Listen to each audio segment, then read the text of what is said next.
how to implement a Counter-Strike rating system in a blockchain protocol, and why.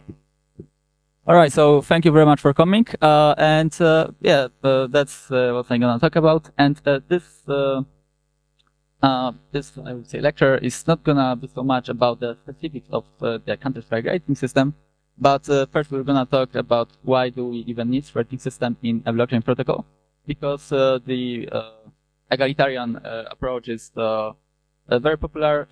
There is a common belief that it's good that everybody has the same vote, but that's not the way democracies work in real life. In real life, people get rewarded in relation to how much they contribute to society, to their communities, and that's what the rating systems are all about assessing how much somebody contributes to others, and for example, what skill do they have. So first, why do we display League of Legends? Because I think that's a good representation of what the rating system may represent. They don't necessarily have to be very complicated mathematical models. In the case of League of Legends or Counter-Strike or any other MMO game, they are simply displayed as those divisions, right? Silver, diamond, gold, and so on, so that everybody can easily tell what skill does the other person have.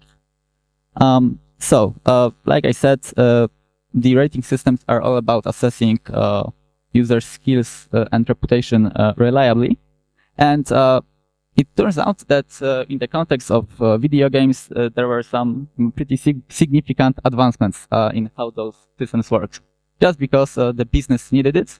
So in the case of CSGO, League of Legends, other games made by Microsoft, these systems are really advanced, and we can actually apply them to blockchain, and especially to DAOs, so that people get rewarded, for example, for proposing meaningful projects, in the case of gameplay, for playing with others. And let's look at an example. Why would we even need governance rating systems in governance? Well, because currently most DAOs are purely based on how much token does somebody have, right?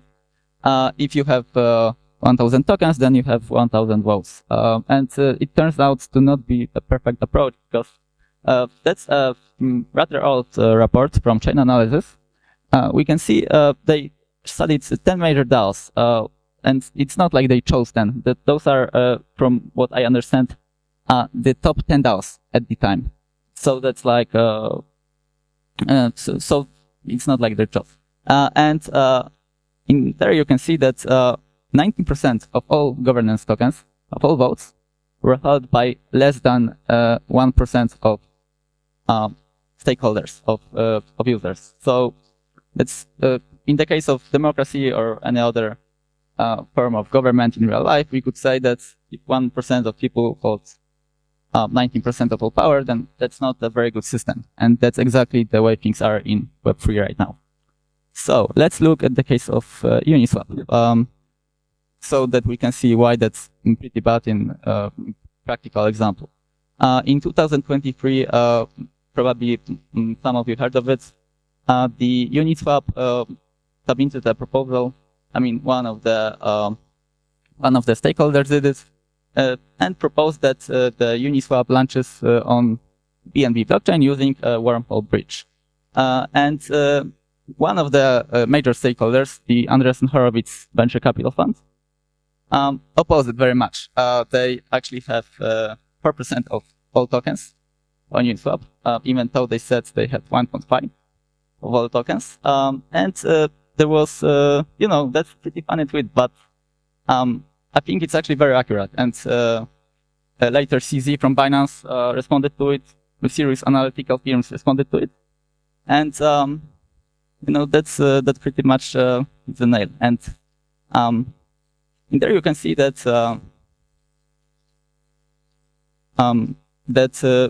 the Andreessen Horowitz, for that example, controls 4% of all Uniswap tokens. That's a lot. And they can single-handedly push most of the proposals that they want.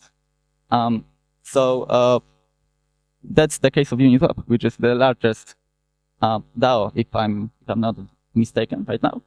And the same applies to, for example, ApeCoin, but even more so, because in the case of ApeCoin, the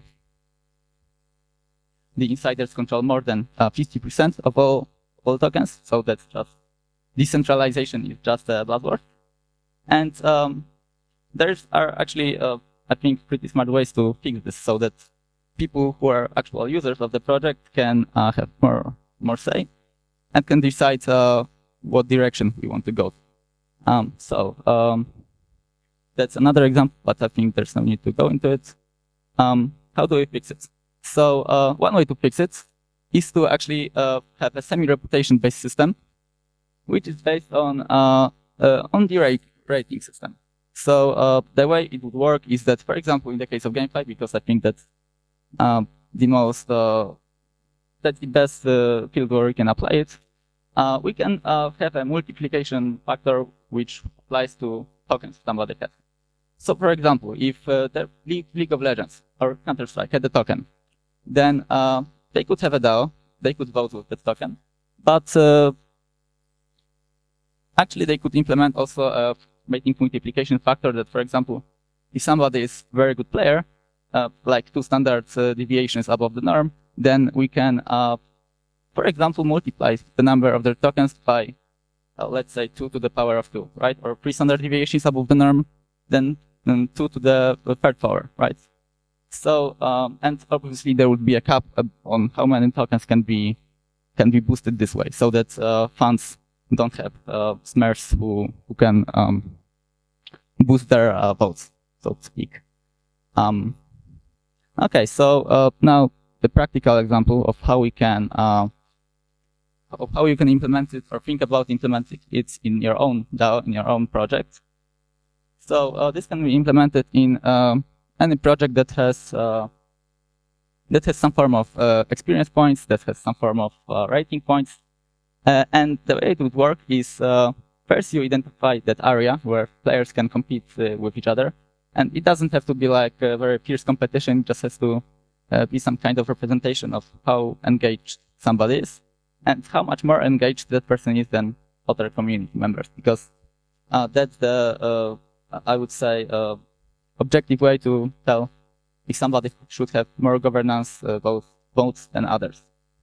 Because that person is just more active in the community. So if we have, I don't know, a developer who makes a lot of contributions on GitHub, then we can recognize it if that's the core of like the competition. So then we can choose the rating system. So here I'm very specific. There are many rating systems. Those are just the 3, I would say, most popular.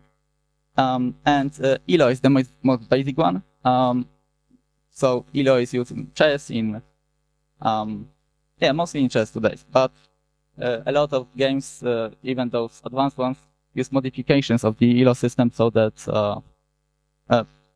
some like correction factors are calculated using neural network predictions. So, for example, yesterday I talked with a guy who makes a Counter-Strike prediction systems like the tech cheating, and he actually uses just the ELO system, but he added a lot of factors that are calculated with AI to make up, for example, if there's a large chance that somebody is cheating, then that is included in it. So ELO is the most customizable one, I would say. Lico is an improvement upon ELO in that sense that it includes the time correction factor. So it just means that if somebody doesn't contribute for a long time and doesn't play, then that person has more rating variance.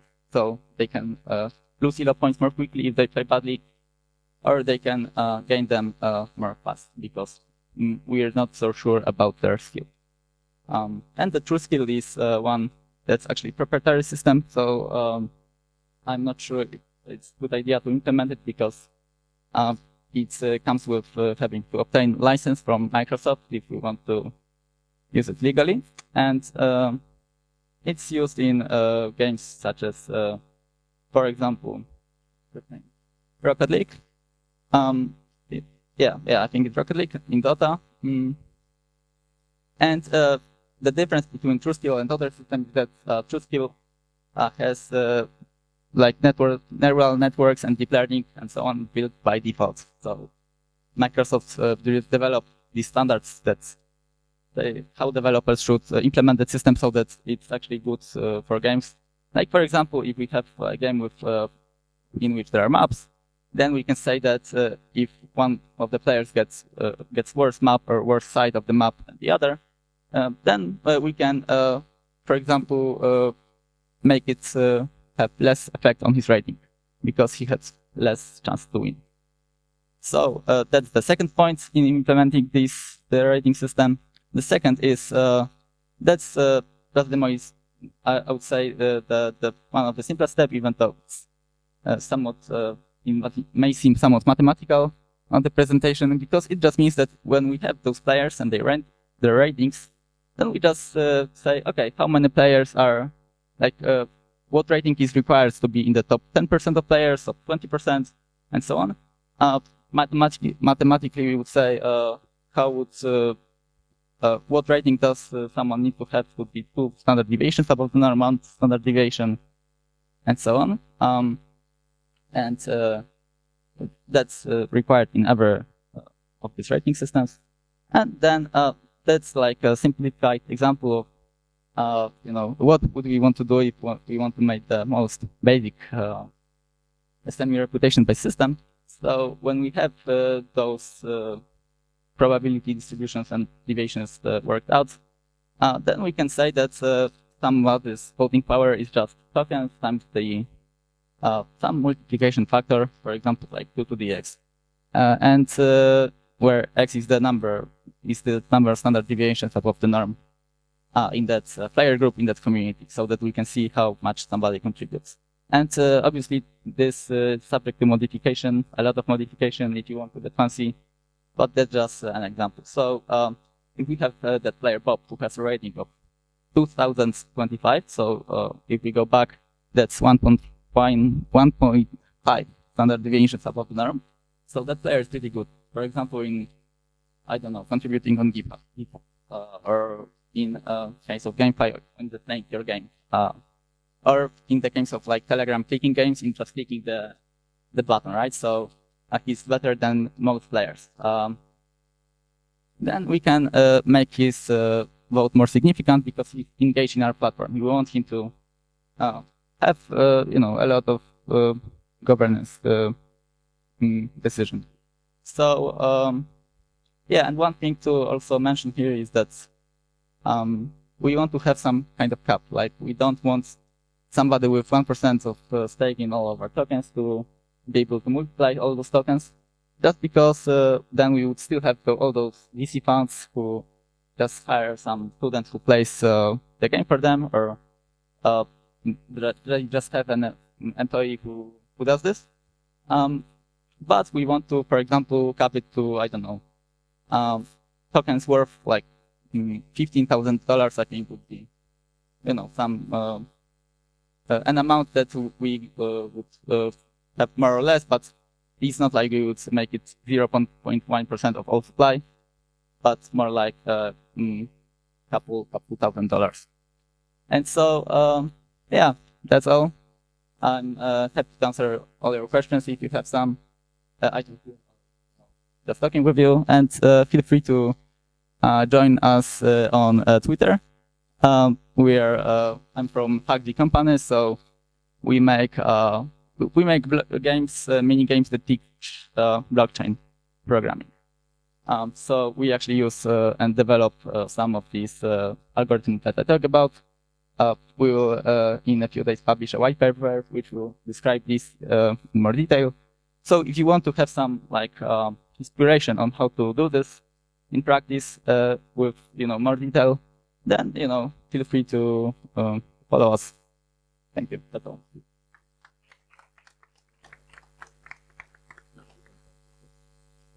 Does anybody have any questions at all? Yeah, sure. So, rating systems are in general kind of well understood. So my question is different. How do you measure the impact? How do you provide the input for the rating system in the case of like DAO or any kind of project? Like what are possible approaches here? Like I can think of asking all of my employees like to rank each other pair of employees in the company, right? Who is giving a bigger impact, right? Like it's probably gameable, right? So what can be done here? Yeah, sure. So in the case of like Uniswap, right? Because this obviously is the best application in the case of gaming. Yeah, I mean blockchain gaming, GameFi, and so on. I think that one way to do this would be, for example, to when we have like for this Uniswap DAO block, right? We have all those proposals where people can vote for them with their tokens, and if they reach a certain cap, then they go through to the next phase and so on. So we could actually not, just put the idea in the trash if it doesn't reach a certain cap, but actually reward its author with some reputation points. And so we can like make some, anti, how to put it,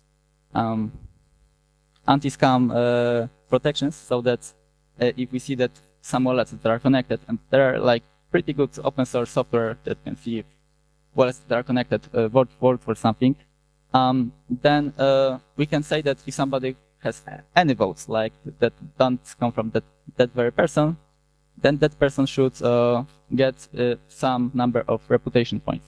And those reputation points would be, would pass with time. People would lose them. It's not like they would reset after each session, but if we see that that person is less active in relation to everybody other, then they lose them. So that's how I would see it. Just liking posts with their tokens and rewarding everybody who gets some kind of engagement.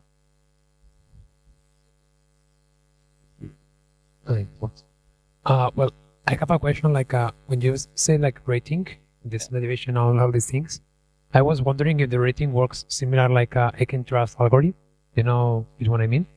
So it's similar. Like people tend to put the impact between themselves and the DAO. And yeah. So actually, the way we try to solve it is make the algorithms open source, so that there's no like Facebook that this black box, nobody understands what is there, and it's actually kind of destructive. But we're I think it can be done with the Web3 ethos, so that all algorithms are open source, especially those simpler ones like ELO, which actually there's research that shows that even ELO shows similar results to all those more complicated algorithms like TrueScale and Glico. So it's not like it's worse than them, it's just simpler. So it can be very easily made open source, and I think the strength in implementing those rating systems is that you can actually spend a day and make some drafts of how it could work in many GameFi projects, like especially those on Telegram. With like DAO, we said this would be a bit more complicated because their like simple ELO system will not suffice, I think. But yeah, I think we can make it. It can be made open source, and thank you.